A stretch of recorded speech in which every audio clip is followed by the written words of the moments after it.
Constaté, le Conseil des ministres, sous la présidence du Premier ministre, exerce le pouvoir exécutif jusqu'à l'élection de notre président. Arrête.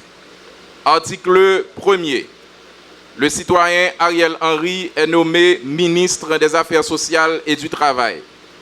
Le citoyen Claude Joseph est nommé ministre des Affaires étrangères et des cultes. Le citoyen Simon Dieuseul Dera est nommé ministre de la Planification et de la Coopération externe. Le citoyen Patrick Michel Boisvert est nommé ministre de l'Économie et des Finances. Le citoyen Charles Brady est nommé ministre de l'Agriculture, des Ressources naturelles et du Développement rural.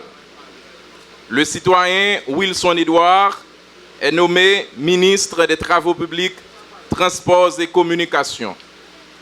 Le citoyen Ricardin Saint-Jean est nommé ministre du Commerce et de l'Industrie. Le citoyen James Cadet est nommé ministre de l'Environnement. La citoyenne Luz Gurta Cassandra François est nommé ministre du Tourisme. Le citoyen Rockefeller Vincent est nommé ministre de la Justice et de la Sécurité publique. La citoyenne Judith Nazareth Auguste est nommée ministre des Haïtiens vivant à l'étranger. Le citoyen Lise Kittel est nommé ministre de l'Intérieur et des collectivités territoriales.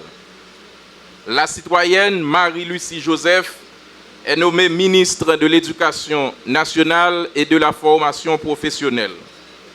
La citoyenne Marie-Greta Roy-Clément est nommée ministre de la Santé publique et de la Population.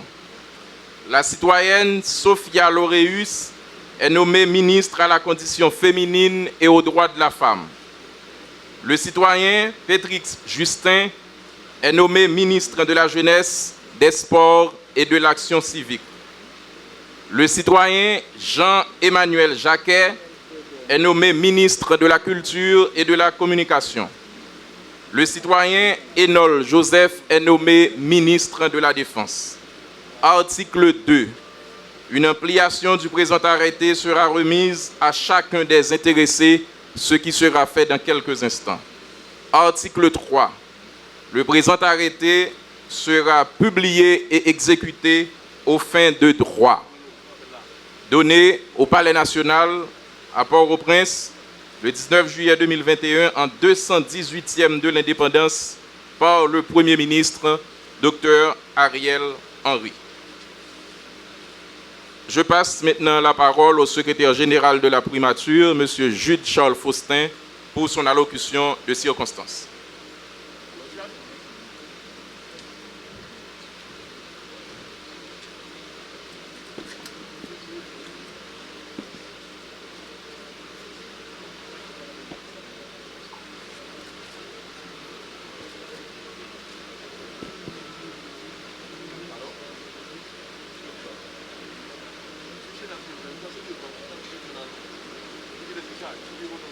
Son Excellence, le Premier ministre, Dr Ariel Henry. Excellence, Monsieur le Premier ministre AI sortant, Dr Claude Joseph.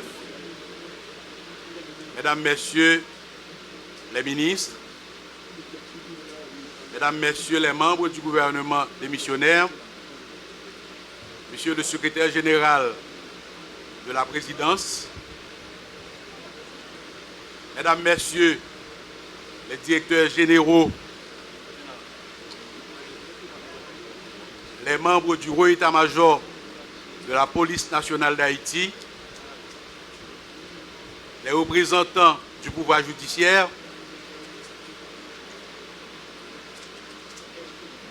les membres de la presse parlée, écrite et télévisée,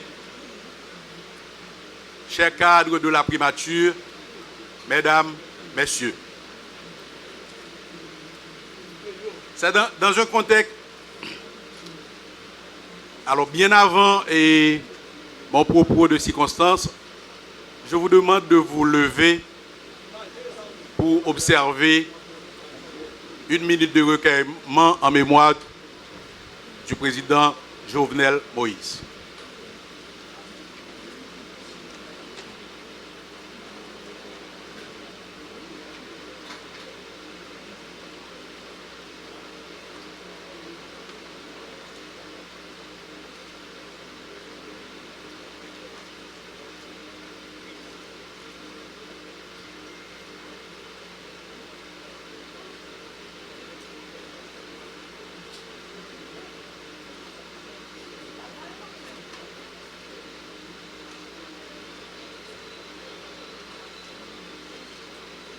Merci.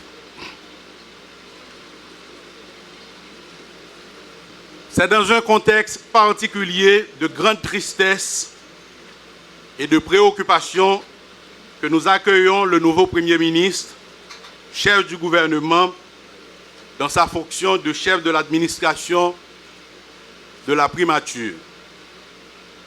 L'assassinat crapuleux du président de la République dans la nuit du 6 au 7 juillet 2021, dans sa résidence privée, alourdit l'atmosphère, interpelle et pose toute la problématique de la gouvernance publique démocratique dans le pays. La crise politique, charriant avec elle un ensemble de problématiques liées à la sécurité, aux élections, à la réforme constitutionnelle, à la très grande faiblesse économique et sociale, se retrouve aujourd'hui exacerbée. La famille haïtienne, désemparée, se cherche encore les meilleures voies et moyens pour sortir de ce qui présente comme un casse-tête chinois. C'est dans donc ce contexte historique accablant pour la nation que vous êtes appelés à la gestion du pays. Une vraie œuvre titanesque vous attend. Ensemble avec votre gouvernement, l'espoir de tout un pays de retrouver immédiatement la paix, la sécurité et le mieux-être au-delà des échéances politiques repose désormais sur vos épaules. Cela va nécessiter que vous puissiez bénéficier d'une forte solidarité gouvernementale, de l'harmonie et de la cohérence dans les actions publiques. La primature, à travers son secrétariat général, structure essentiellement technique et administrative, participant à la coordination de l'action gouvernementale, observateur avisé des soubresauts et des nombreuses difficultés de la gouvernance publique, est désormais à votre service et demeure attentive à vos orientations pour vous accompagner dans votre mission pour le moins délicate. Vous trouverez à vos côtés, à la primature, des femmes et des hommes, fonctionnaires publics dévoués au service public, compétents, disponibles et toujours prêts à accomplir sans rechigner leurs tâches administratives et techniques. Je m'en voudrais de terminer sans adresser mes remerciements spéciaux au Premier ministre sortant AI, Dr Claude Joseph, pour sa collaboration, son ouverture d'esprit et son sens de l'intérêt général qu'il a fait montre dans la gestion de la primature. Je vous souhaite bonne continuation dans vos fonctions de ministre des Affaires étrangères et des cultes. J'ai été un témoin privilégié de vos actions au profit de l'État durant l'intérim que vous avez assuré à la tête du gouvernement. Ainsi, au nom de tout le personnel du secrétariat général de la primature et en mon nom propre, que je vous souhaite la bienvenue à votre bureau à la primature, Monsieur le Premier ministre. Et vous souhaite courage et succès dans cette nouvelle charge publique. Je vous remercie.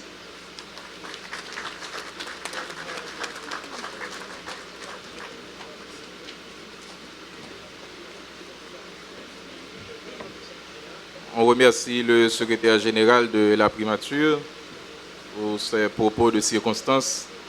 Et à présent, il revient au PM sortant, le docteur Claude Joseph, de prononcer son discours à un moment si critique de notre vie de peuple. Le docteur Claude Joseph.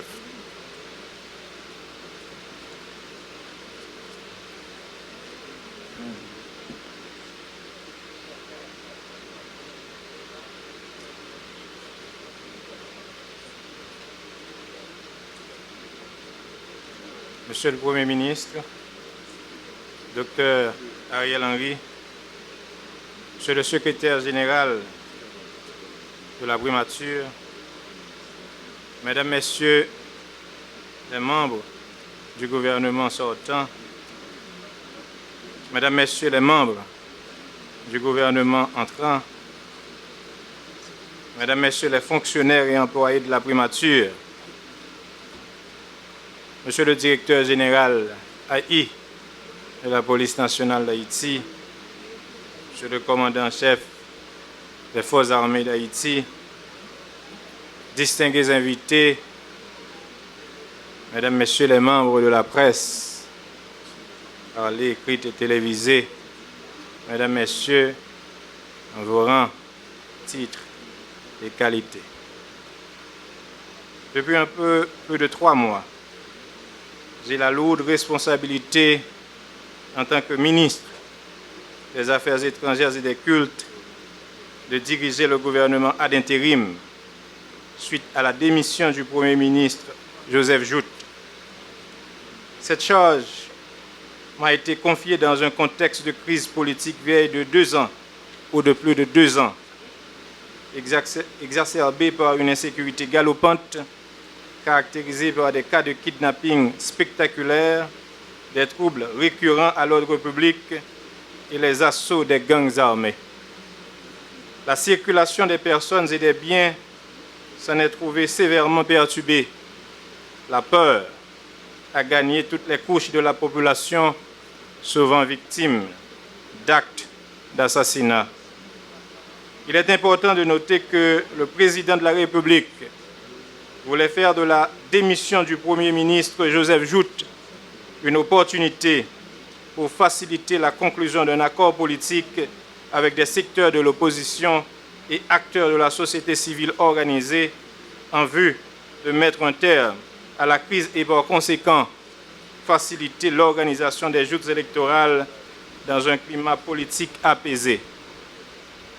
C'est ce qui a motivé le chef de l'État à ne pas désigner un chef de gouvernement définitif, laissant la voie ouverte à la désignation d'un Premier ministre de consensus issu de l'opposition avec pour principale mission la formation d'un gouvernement d'union nationale.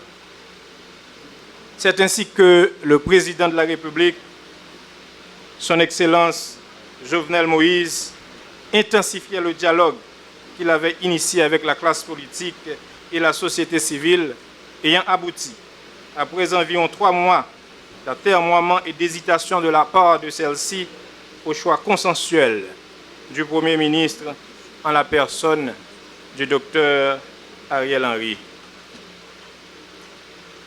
Le Premier ministre de consensus a été nommé par arrêté présidentiel le lundi 5 juillet 2021.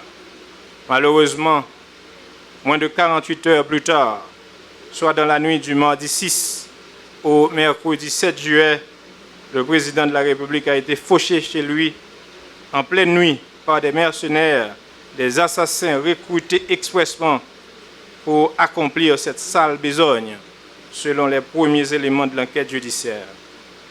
Le Premier ministre désigné n'a pas eu le temps de constituer son gouvernement en concertation avec le président de la République. Il n'a donc pas pu être investi dans ses fonctions ni installé par le chef de l'État. Ce drame épouvantable qui a plongé le pays dans l'émoi et la consternation a porté le gouvernement démissionnaire à revenir à la charge, conformément au principe de continuité de l'État. C'est ainsi que, grâce à l'engagement solidaire et au sens aigu de la responsabilité de tous les membres de l'équipe gouvernementale, nous avons su tenir la BAC nationale, garantir la paix publique et par-dessus tout, prévenir le pays de la catastrophe à laquelle un tel événement devait l'exposer. Quoi qu'on dise, aujourd'hui où les conditions sont réunies pour assurer la passation de dossiers entre le gouvernement démissionnaire et le gouvernement définitif, conformément aux dernières volontés politiques du feu président Jovenel Moïse, selon bien sûr la belle formule de l'ancien Premier ministre Evans Paul, nous devons nous enorgueillir d'avoir pu éviter que le pays sombre dans le chaos et l'anarchie qui le guettaient au lendemain de ce crime odieux et abominable. Parallèlement, les dispositifs idoines ont été pris très rapidement à l'effet de déclencher les opérations policières ayant permis d'appréhender les assassins du président de la République et du même coup d'initier l'enquête judiciaire. C'est une situation inouïe que personne, vraiment personne, ne pouvait imaginer, mettant à rude épreuve une équipe gouvernementale démissionnaire et en instance de départ. Il a fallu faire preuve d'intelligence et d'ingéniosité pour mobiliser les ressources et énergies nécessaires pour y faire face. L'histoire, ou la postérité, retiendra qu'il a fallu, dans cette circonstance exceptionnelle, du courage, de la clairvoyance, de l'abnégation, du patriotisme et surtout un sens élevé de l'État. Monsieur le Premier ministre, Mesdames, Messieurs les ministres, Mesdames, Messieurs, qu'il me soit permis d'adresser aux membres du gouvernement démissionnaire, en particulier aux membres du Conseil supérieur de la police nationale d'Haïti, ainsi qu'aux membres de mon cabinet, mes félicitations et mes remerciements au nom de la patrie commune pour leur sens de responsabilité, les sacrifices consentis et leur collaboration franche et sincère. Cette épreuve aura permis aux uns et aux autres de se découvrir et de se rendre compte des exigences qui s'imposent à un homme d'État, des qualités qui lui sont requises, mais aussi de mesurer les implications et les valeurs qu'impliquent les fonctions politiques. L'assassinat du président de la République est un coup dur porté à la démocratie. Il est venu nous rappeler les sacrifices qu'il faut consentir pour trouver la voie du développement et d'une gouvernance publique saine en Haïti. L'équipe gouvernementale qui cède sa place aujourd'hui au gouvernement de consensus restera à jamais marquée par ce sacrifice ultime d'un homme, d'un chef d'État jeune, pétri d'énergie, de courage et de dévouement, qui a voulu tant de bien pour son pays et pour lesquels on se battait à ses côtés. Nous nous devons donc de poursuivre, individuellement ou collectivement, cette lutte contre les inégalités sociales qu'il menait constamment. Faisons-le pour sa mémoire et pour notre pays. La République lui doit d'identifier tous ces assassins, auteurs intellectuels, complices et exécutants. Tout gouvernement, tout acteur politique, tout citoyen, toutes les forces morales doivent s'engager dans cette démarche afin qu'une telle atrocité ne se reproduise plus dans notre pays. Chers collègues, ministres, secrétaires d'État et collaborateurs, c'est un honneur d'avoir travaillé avec vous et d'avoir pu bénéficier de votre soutien dans cette difficile mission de maintenir une équipe gouvernementale démissionnaire, soudée et solidaire. Seule l'histoire pourra juger de nos efforts.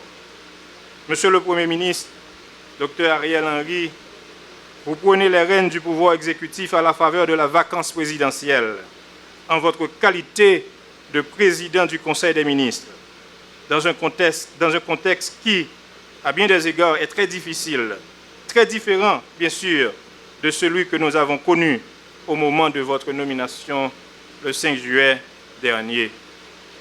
Vous vous rappelez sans doute que tout de suite après votre nomination officielle par le feu président Jovenel Moïse, je vous ai appelé pour vous féliciter et vous donner la garantie de ma franche collaboration.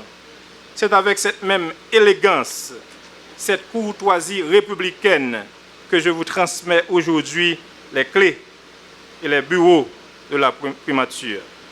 Votre destin d'homme d'État vous impose cette mission que vous n'avez peut-être pas vue venir.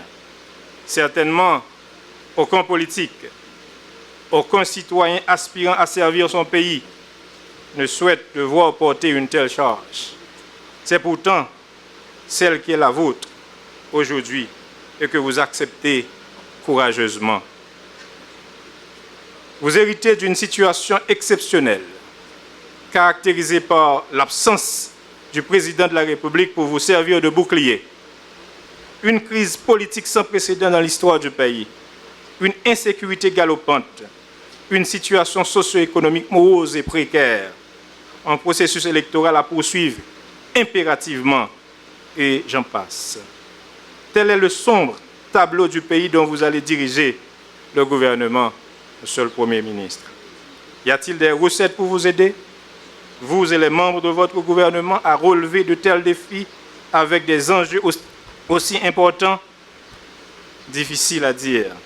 Toutefois, ne peuvent-elles pas être trouvées à travers un dialogue franc et ouvert, impliquant toutes les composantes de la société, ou à travers un accord politique engageant toutes les forces vives de la nation? En tout état de cause, Monsieur le Premier ministre, la satisfaction des besoins de la population, l'établissement d'un climat d'apaisement social et politique, la résorption du phénomène de l'insécurité, la création des conditions nécessaires au développement du pays et le bien-être collectif sont parmi les principaux chantiers qui vous attendent, ou mieux, qui nous attendent. Sans oublier, bien entendu, la poursuite. Sans oublier, bien entendu, la poursuite et l'aboutissement de l'enquête sur l'assassinat du président de la République en vue de la manifestation de la justice autour de cet acte de la pure barbarie. Sans oublier, bien entendu, la poursuite et l'aboutissement de l'enquête sur l'assassinat de mon ami, mon président, son Excellence, M. Jovenel Moïse, en vue de la manifestation de la justice autour de cet acte de la pure barbarie. Je m'engage à vos côtés pour contribuer, dans la mesure du possible, à la pleine et entière réussite de votre mission. Je vous souhaite, Excellence, Monsieur le Premier ministre, beaucoup de courage, de détermination et surtout du succès pour le plus grand bien de notre pays et de la population qui souffre amèrement. Je vous remercie.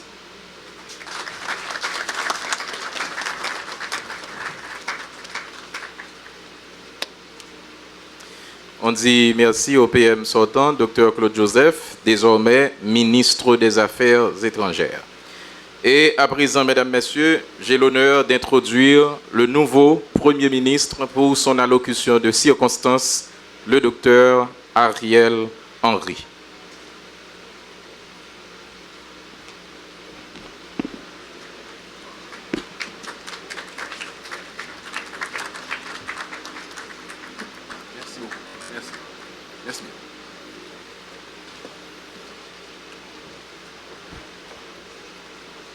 Excellences, Monsieur le Premier ministre sortant, Dr Claude Joseph, Mesdames et Messieurs les membres du gouvernement démissionnaire, Mesdames et Messieurs les membres du gouvernement entrant, membres du commandement des forces armées d'Haïti, au état-major de la police,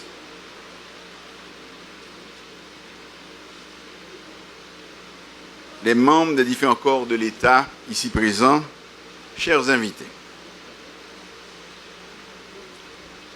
En débutant cette cérémonie, je suis certain que, comme moi, vous avez une pensée spéciale pour le président de la République, victimes de ce drame national dans la nuit du 6 au 7 juillet en cours. Je vous prierai donc de vous mettre debout pour observer un moment de silence et de recueillement en sa mémoire.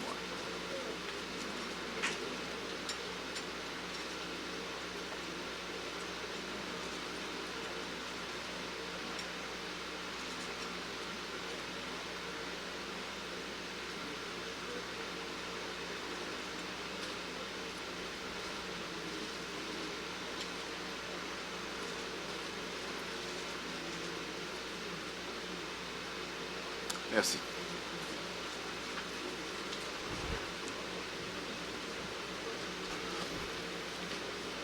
Au cours des nombreuses conversations que j'ai eues avec le président avant ma nomination au poste de Premier ministre, il m'avait clairement fait comprendre qu'il n'était pas satisfait de ce qui se passait dans notre pays et qu'il avait un rêve pour Haïti et pour le peuple haïtien. C'est un devoir pour moi d'en parler publiquement. Il voulait que les relations entre nos compatriotes changent et deviennent plus harmonieuses. Pour lui, il était impératif de satisfaire les besoins essentiels de la population et de consolider les bases de notre démocratie malade. Malheureusement, il a été lâchement assassiné.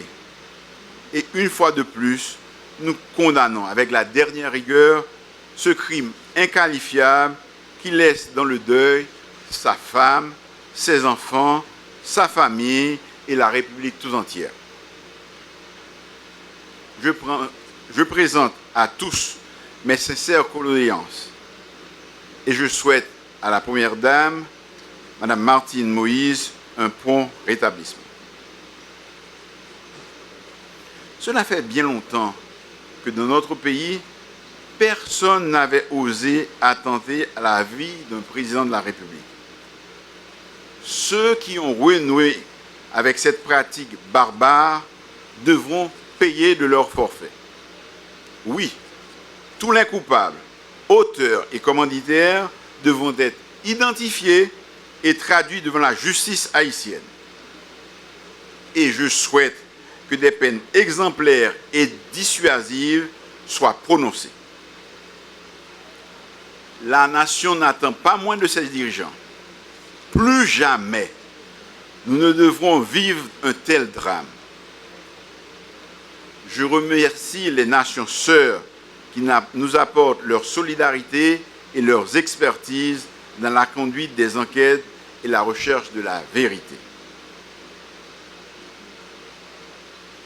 Je ne pense pas que son Excellence Jovenel Moïse m'ait choisi parce qu'il avait vu en moi un surhomme capable de faire des miracles ou de tout régler d'un coup de baguette magique.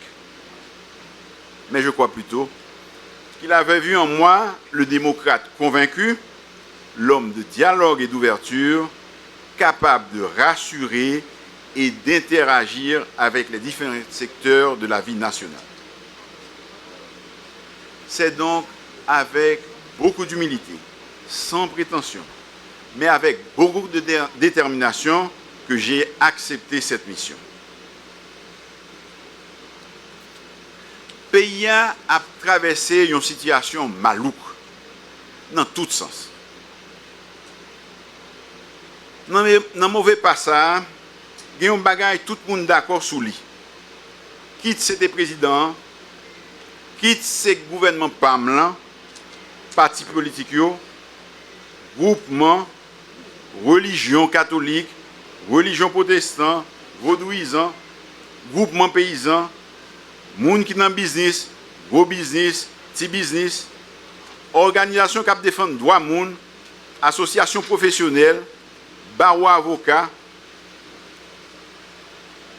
association syndicat, association étudiant, même communauté internationale.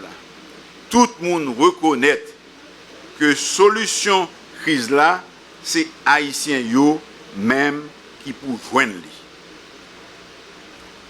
Haïtien femmes ou garçons, il y a une responsabilité pour mettre tête ensemble, pour nous sortir dans ça nous y est là. Cette solution haïtienne doit impliquer tous les Haïtiens sans exclusive. Aujourd'hui, nous ne pouvons pas prétendre trouver des solutions conduisant à des changements durables en posant l'exclusion comme préalable. C'est pourquoi, comme je l'ai exprimé dans mon adresse à la nation, dans les jours qui viennent, je vais recommencer mes rencontres avec les représentants des forces vives de la nation en vue de construire un consensus suffisant autour d'un accord politique. En ce moment si particulier, je ne peux pas m'empêcher de penser à un vieux sage avec qui j'ai eu le privilège de parcourir un long chemin. Je veux parler de Sir Gilles, qui n'avait de cesse de répéter que la route du changement et de la transformation de notre pays passe par l'adhésion de tous les secteurs à un pacte de gouvernabilité. Je fais référence également à un ami, au docteur Tuned Delpé, pour sa détermination à la réalisation de Chita Tandé nationale d'une conférence nationale. Ce genre de pacte n'est pas un accord entre amis, mais plutôt une entente entre des compétiteurs qui sont conscients que leur querelle interminable ne mène à rien et que leurs intérêts et ceux de notre pays exigent une solution de compromis, un changement de paradigme, une rupture. Cela ne peut se trouver que dans le cadre d'un dialogue franc et sincère, en tous privilégiant le parler vrai.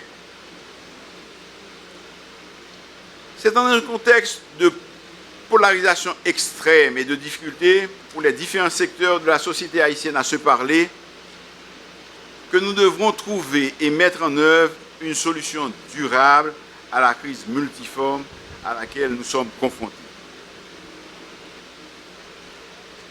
Face à la situation inédite que nous traversons, des propositions de toutes sortes fusent de toutes parts.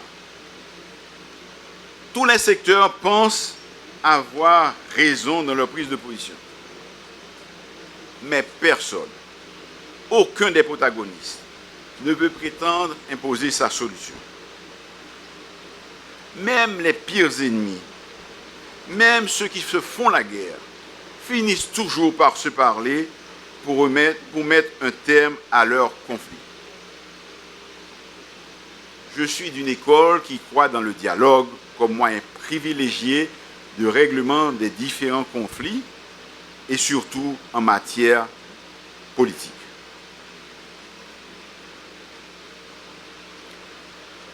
Toute question qu'à discuter, sans baigner et baigner sans cacher l'ombre. En étant démocratie, élection avec état de droit qui n'est pas négociable. Nous pas mettre en tête nous n'a résoudre tout problème paysan dans un petit bout de temps nous gain devant nous. Mais avec collaboration toute démocrate, nous avons créé des conditions pour réaliser bon genre élection dans le pays. Pour raison ça, il faut que nous rétablissions confiance, rétablir l'autorité de l'État dans tous quatre coins pays. Et puis, empêcher les agglomérats de continuer d'échapper petit peuple. Il est indispensable que les citoyennes et les citoyens fassent de nouveau confiance à notre système judiciaire. Il est également important de mener une lutte sans merci contre la corruption, la contrebande et les trafics illicites en tout genre et de revenir à un fonctionnement normal des institutions démocratiques. Mon gouvernement fera tout ce qui est possible pour créer un environnement favorable pour une reprise de l'économie et pour attirer des investissements dans le pays, créer des emplois et garantir des perspectives d'avenir pour notre jeunesse. Nous étions chapeau, nous baissons nous bien bas devant tout le monde, femmes ou garçons, qui victimes en bas d'actes violents. En pile monde mourit, bien qui blessé, yo perdu caille avec tout bien yo. Yo pillé commerce yo, machine yo boulé. Yon pile monde s'est obligé de quitter côté à vivre là avec toute tête sagée que ça la cause. L'une de mes tâches prioritaires sera de redonner à la population l'assurance que nous mettons tout en œuvre pour rétablir l'ordre et la sécurité. C'est l'un des dossiers principaux auxquels le président de la République voulait que je m'attaque, car il avait bien compris que c'était un passage obligé si nous voulions réussir son autre sujet de préoccupation, qui est l'organisation d'élections crédibles, honnêtes, transparentes et inclusives. Publiquement et solennellement, je m'engage aujourd'hui à m'acquitter de cette noble mission. De concert avec les forces de l'ordre sur le terrain, nous allons nous atteler à créer un environnement sécuritaire, fiable et stable en vue de faciliter la reprise des activités politiques en toute sérénité à travers le pays et de favoriser une participation massive, la plus élevée possible, des citoyennes et des citoyens en âge de voter. À cet effet, la police nationale et les forces armées d'Haïti sont appelées à jouer un rôle prépondérant dans la lutte contre l'insécurité et la criminalité dans le pays. Elle doit répondre efficacement à cette responsabilité que lui confère la loi, garantir l'ordre et la sécurité publique. Aujourd'hui, plus que jamais, la population haïtienne a besoin de vous, policières et policiers de tout rang et de tout grade, membres des forces armées d'Haïti, pour enrayer ce spectre lugubre qui entraîne le désarroi de notre société. La bataille contre l'insécurité, nous devons la gagner et nous la gagnerons. Vous ne serez pas seul dans ce combat. Je m'engage à renforcer la capacité opérationnelle de l'institution policière et de l'armée pour mieux répondre à la trilogie homme, mission, moyen. Soyez à la hauteur de cette tâche qui vous est assignée. Ayez toujours la loi comme boussole. La nation tout entière prendra acte de votre dévouement. Pour repartir sur de nouvelles bases, il faudra donner l'assurance à nos compatriotes qu'ils pourront, au temps marqué, choisir librement celles et ceux qu'ils veulent voir à la tête de l'État, au Parlement et dans les collectivités locales. Notre système électoral sera crédible, honnête, transparent et garantira aux partis politiques et à leurs candidats qu'aucun camp ni aucune personne ne sera favorisé. Il est également urgent de mobiliser les moyens de concert avec nos partenaires pour combattre la COVID-19, pour augmenter les capacités de prise en charge des malades et pour rendre disponibles des vaccins pour tous ceux qui le désirent. J'en profite pour remercier la communauté internationale pour les lots de vaccins offerts au peuple haïtien. Travail là compliqué, li pas petit, li pas facile. Mais moi compter sous l'amour nous gagnons pour le pays. Nous tous à la ronde badé pour nous faire job là. Nous voulons faire, nous qu'à faire, nous pral faire. Le gouvernement maintenant connaît mauvais la vie qui est établi dans le pays. Paysans vaillants nous pas capable de travailler la terre encore. Maman papa petite pas capable payer l'école timoun yo. Il faut moun dans pays a traîner en bas la misère. Moi pas dire plus. Peut-être ça. Nous pourrons le faire presser. Pour tout ça, nous sommes capables pour nous soulager la situation malouque ça pendant un nouveau gouvernement qui a sorti dans l'élection pour freiner le problème ça net allé. J'ai le privilège de connaître beaucoup d'acteurs du monde politique et de la société civile pour avoir fait un bout de chemin avec nombre d'entre eux. Je vais me mettre au travail immédiatement et prendre mon bâton de pèlerin pour aller à leur rencontre, pour leur expliquer ma mission. Je ferai de mon possible pour les convaincre que c'est ensemble, par le dialogue, dans la concertation, que nous pourrons nous en sortir et construire un projet national qui nous rassemble tous. Le temps est à l'unité et à la stabilité. Je demande au peuple haïtien de continuer à démontrer sa maturité politique en maintenant un climat calme et serein à travers le pays. À nos concitoyens du secteur privé, formel et informel, et à quelque niveau que ce soit, je donne l'assurance qu'un environnement favorable à l'investissement sera créé. Le secteur des affaires est un levier important dans le développement du pays. Je souhaite une collaboration active entre mon gouvernement et vous. Quant à nos partenaires de la communauté internationale, nous comptons sur votre soutien, comme vous l'avez déjà manifesté dans le passé, en vue de faire face aux urgences de l'heure. Mes frères et sœurs de la diaspora, ainsi connus, je reconnais votre implication dans le développement du pays.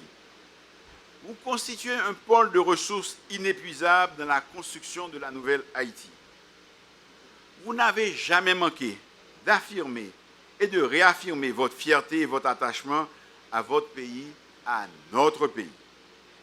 Haïti chérie.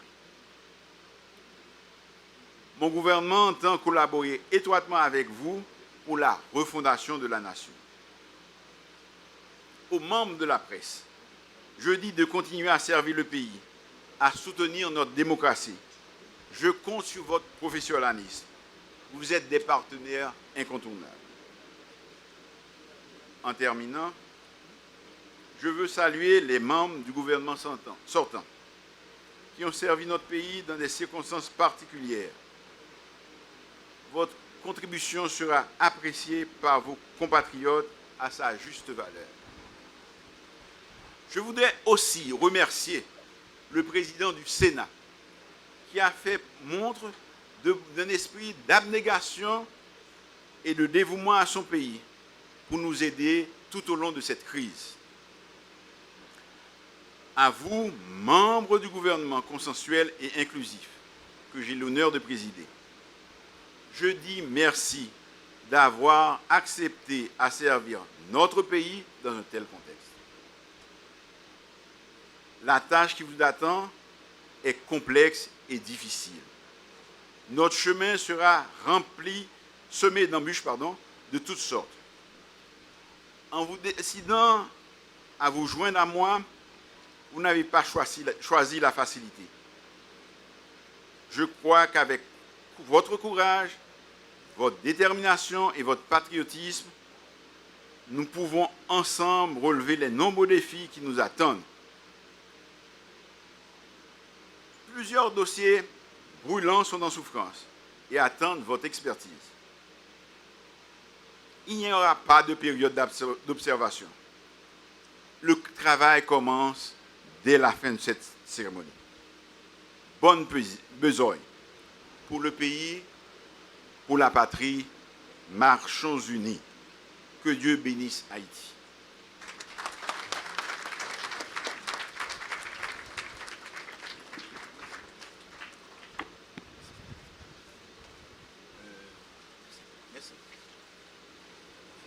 Merci PM. Et à présent, le PM va se mettre plus près du cabinet pour procéder à la remise officielle des ampliations aux membres du nouveau cabinet ministériel.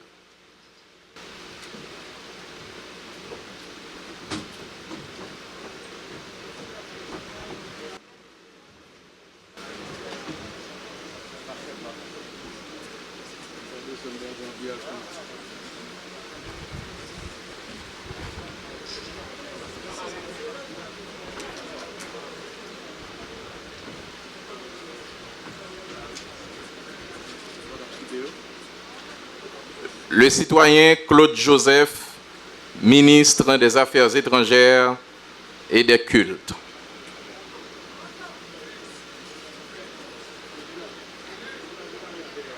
Le citoyen Simon Dieuseul Dera, ministre de la Planification et de la Coopération externe.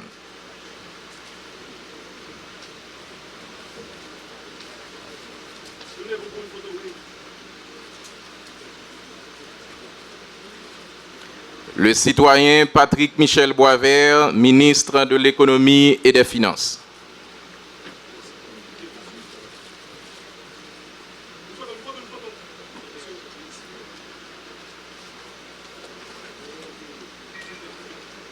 Le citoyen Charles Aubredi, ministre de l'Agriculture, des Ressources naturelles et du Développement rural.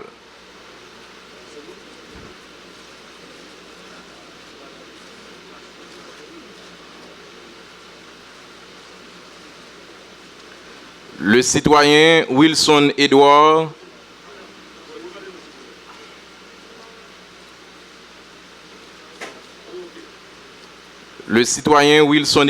ministre des Travaux publics, Transports et Communications.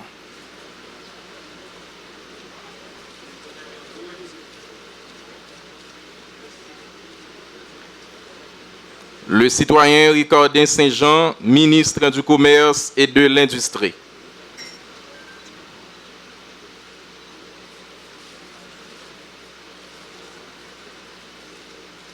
Le citoyen James Cadet, ministre de l'Environnement.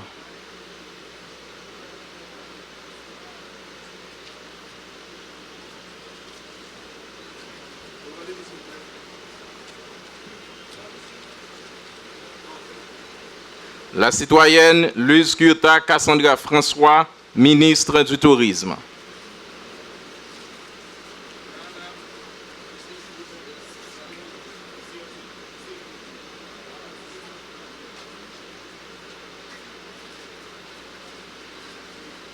Le citoyen Rockefeller Vincent, ministre de la Justice et de la Sécurité publique.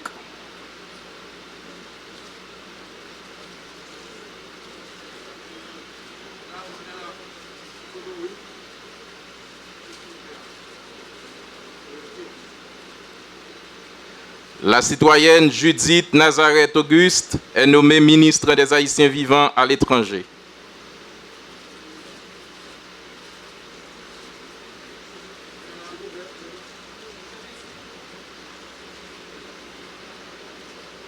Le citoyen Lids Kittel, ministre de l'Intérieur et des collectivités territoriales.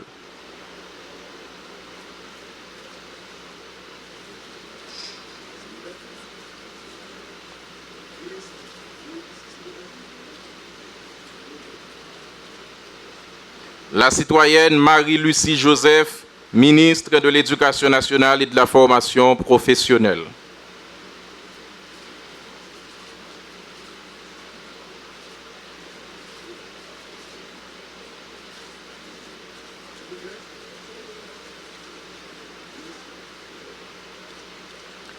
La citoyenne Marie-Greta Roy-Clément, ministre de la Santé publique et de la Population.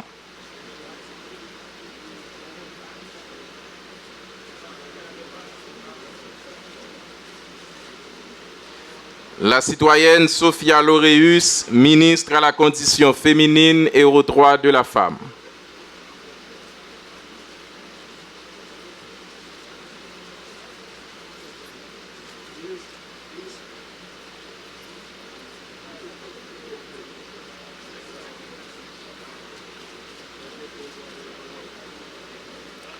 Le citoyen Pétrix Justin, ministre de la Jeunesse, des Sports et de l'Action civique.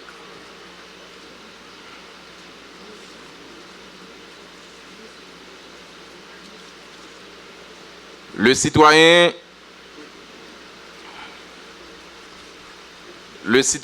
Jean-Emmanuel Jacquet, ministre de la Culture et de la Communication.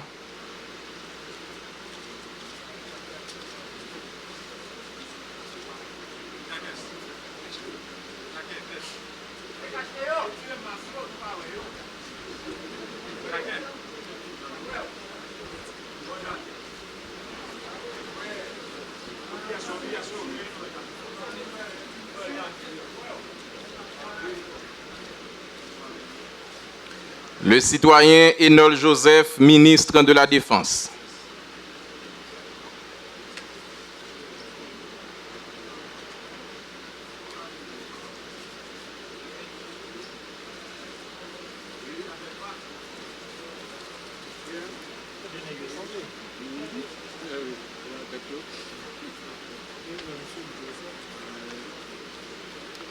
Voilà, on dit merci au PM et je demande à l'assistance d'applaudir l'ensemble du cabinet ministériel, s'il vous plaît.